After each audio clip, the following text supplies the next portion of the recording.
Hi, my name is Justin Kass, and I am the CIO of the Income and Growth Strategies for Voya.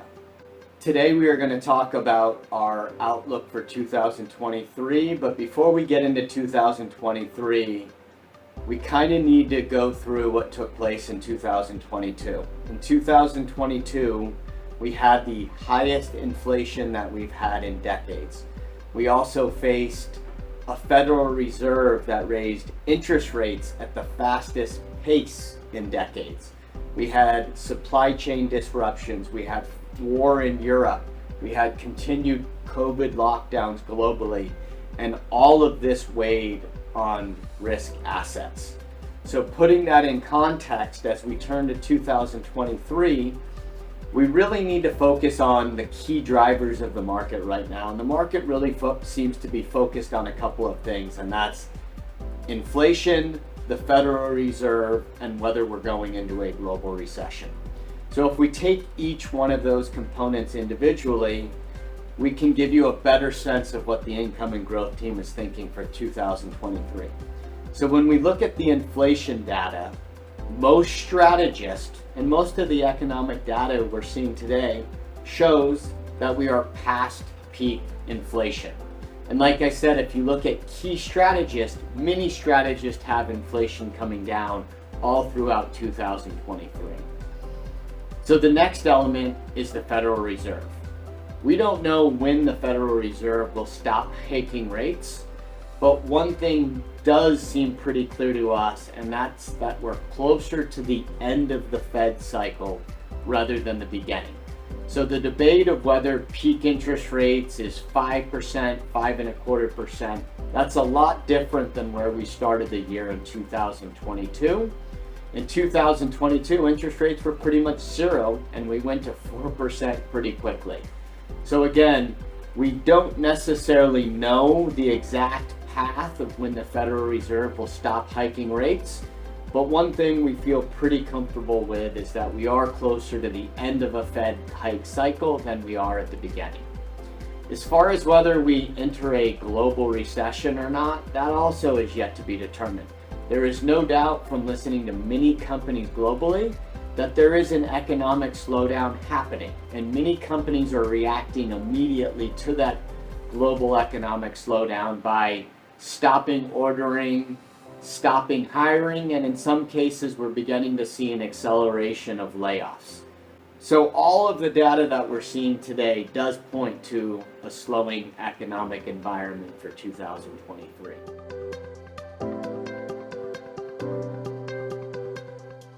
In 2022, the convertible asset class did not provide as much downside protection as we anticipated.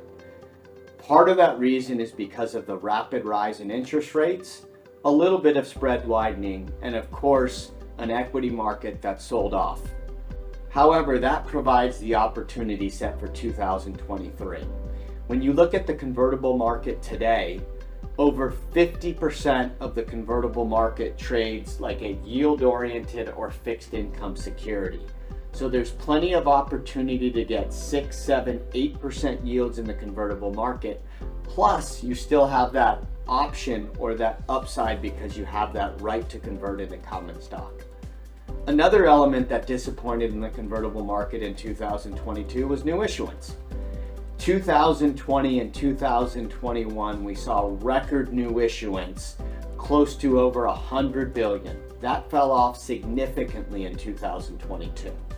But when we look at 2023 with higher interest rates, the convertible market again becomes a very attractive financing sources for companies to raise money. So as we turn the chapter on 2022, we are optimistic for the convertible market in 2023, largely because of that yield-oriented or busted opportunity that the sell-off of 2022 has provided us.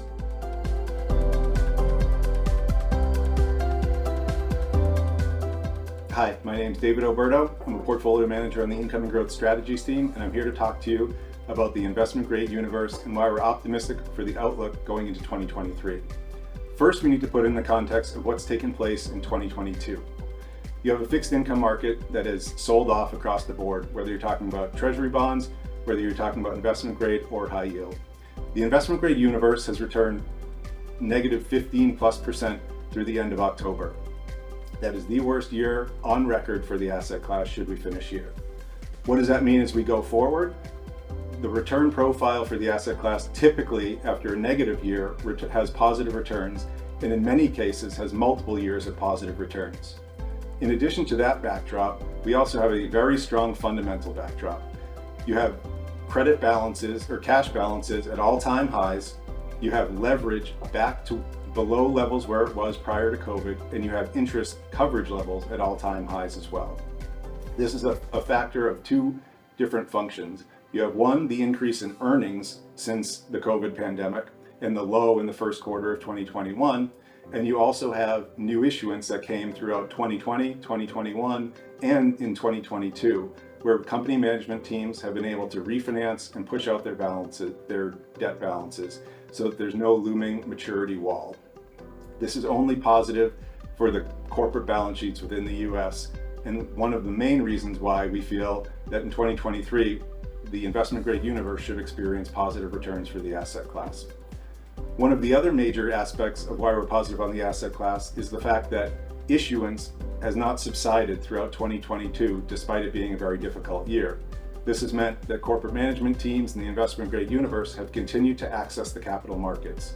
With the backup in interest rates, if you look at where we are today with a yield of 5.75%, that's relative to 2.4% to start the year. We're able to buy new bonds, add them to the portfolio at over 300 basis points increased in yield and interest.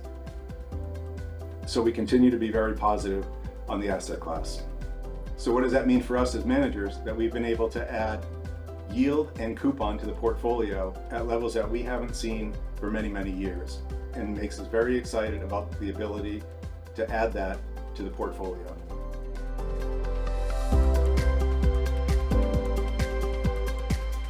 So in a scenario where we are possibly past peak inflation and closer to the end of the Fed hike cycle, that could be positive for the income and growth.